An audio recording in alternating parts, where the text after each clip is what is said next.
How many Okay. different varieties of potatoes are there really in Peru? Mm. JD, Yeah, Rochelle, sorry, if I he's could ask you to repeat Wikipediaing that one it. as well.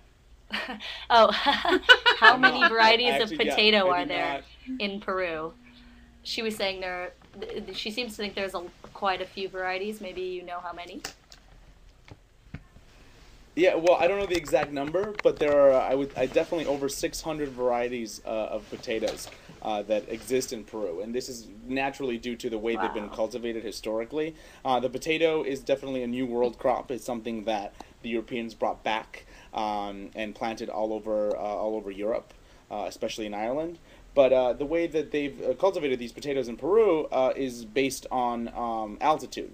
So what you had was a lot of these terraced farming um, venues, and the terraces at different altitudes would produce different varieties of potatoes. So at the Hmm. end of the day, depending on how high up you were, you had different consistencies, different sweetnesses, depending on the soil as well. So a lot of factors went into basically creating these very, I would say, diversified kinds of what most people consider the simple potato spud. I see. Wow, that's really cool. Thank you for that. And thank you, Susan, for your call. If you want to wave to everybody, you really spice things up with your actual video call. Feel free to call in if you have other ones. Adios. Um, so we have another question, JD, if you're still here, that was related to you were talking I about am. I pisco. am. So I thought we would, yeah, let's take this one because it's drink related. I think this is from your friend Jenny. What is your favorite Peruvian cocktail? Is it a pisco sour? Well, there's only one answer for that, and that is pisco sour. I thought It's so. I think it's I think the drink that would to me brings me back the most memories of traveling there, and really just family. It sort of I think it brings a lot of people together, but it's one of the favorite ones among my family members.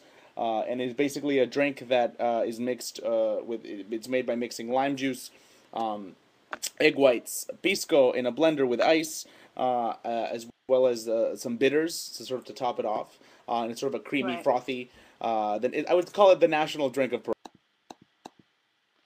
Um, is so it does have egg whites in it. Is there any chance of getting sick from that? Is that a stupid question? Sounds a little gross to me, is all.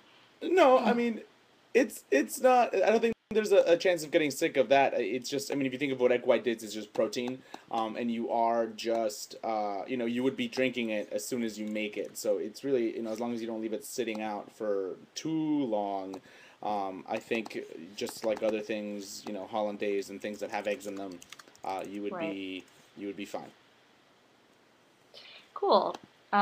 Thanks for that one. Let's see. Um, we've got another one.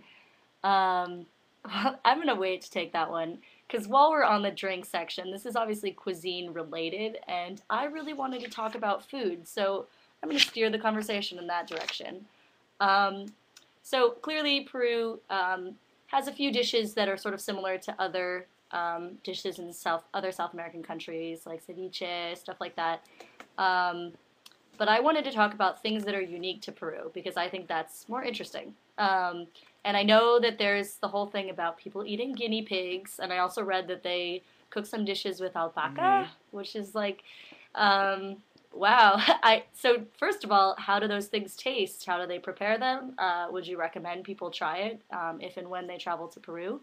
Give us your thoughts on that. It tastes like chicken.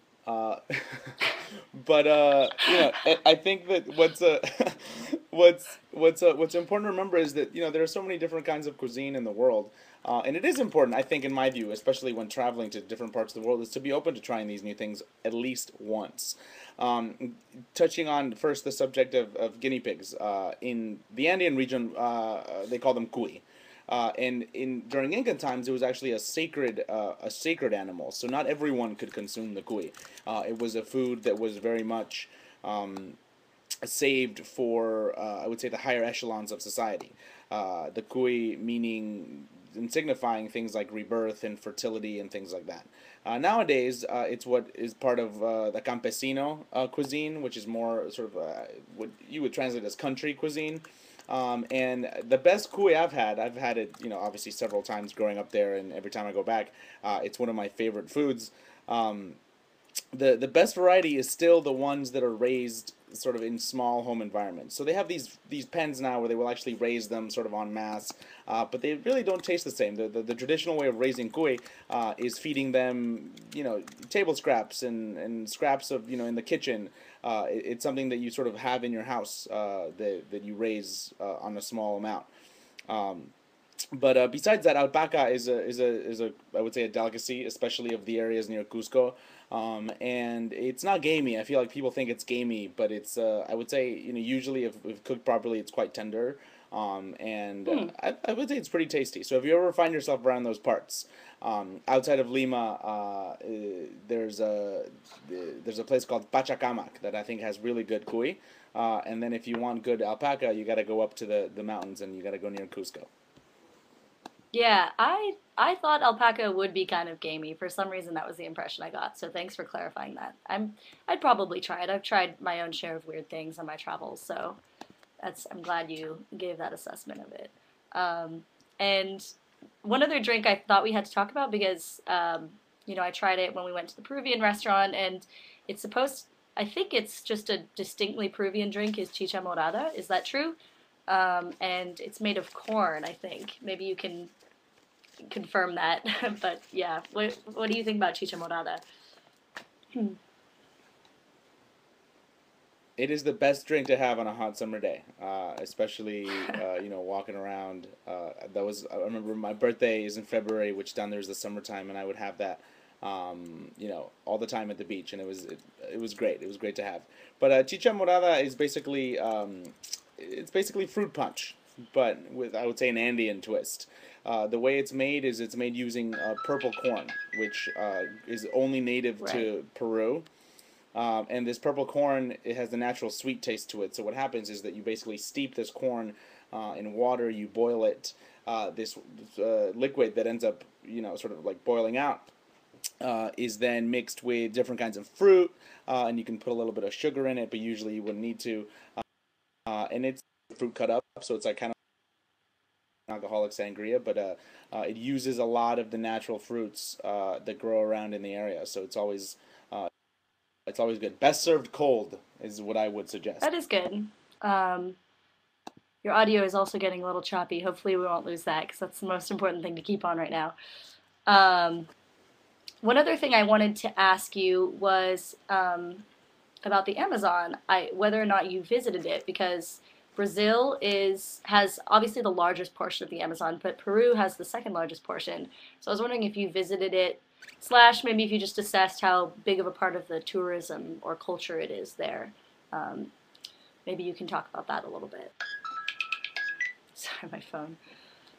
Sure, and I mean, touching on that, I would definitely expand on something you mentioned before, which was, the kinds of climates and the kinds of environments that exist in what is today Peru. Really can be broken down into three.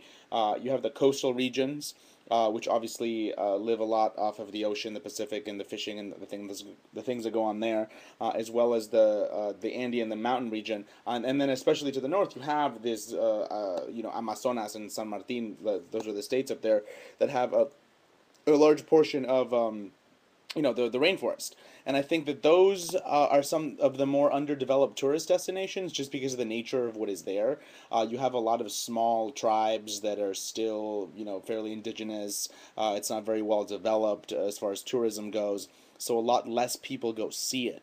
But at the Right. same time, I would say it's one of the more beautiful things that Peru has to offer, just because you see such just natural beauty. So whereas you have in the Andes, especially down south, all of these Incan ruins or the ancient civilizations.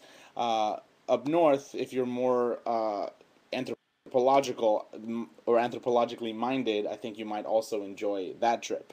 You see a lot of great wildlife. You see a lot of great tribes that are still pretty much undisturbed from what they used to be. Hmm. So it's interesting to go up there and see that. Cool. Great. Thank you. Um, We have another live video call. Hopefully this will work. This is really exciting, 2-in-1 broadcast. I can never get people to broadcast. So I'm going to take it and see how it goes. Hey, how's it Hey. going? Whoa, okay. Um, Before you talk, wait, Chris, if you can hear me before you talk, if you yeah. put your mouse over your live video feed and you see a little scroll bar, and just scroll your mic down to like 40 because you're super loud. Alright, is that a little better? That's so much better. All right, go ahead, ask your question. Okay, sorry about that. No A worries. little late, I guess, but I was wondering what the drinking culture's like in Peru. Do they party hard, or is it more a relaxed atmosphere? Very important question. Should I repeat that one, or should you do it? Yeah, Sorry, JD, did you Rochelle, get that? could you just go ahead and repeat that? No, I feel like the repeat- medium. Could you repeat that, please? Yeah, he's wondering what the party culture is like there. Do people party hard? Do they drink a lot?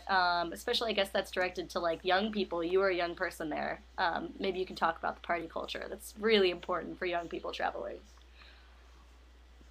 Absolutely. I think that having it be such a tourist hub, you get a lot of young people who travel through Latin America, especially because it's also so affordable. So when you can't really afford the Euro trip, but you still want to see cool places and meet cool people, I think Latin America is a great destination.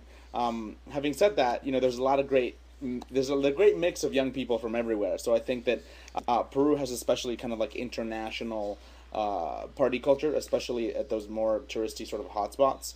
But at the same time, the times I've been there, I've traveled a lot with friends, and we've met people from all over the world. A lot of Israelis like to go there after their army service because it's affordable and it's sort of the bang for their buck.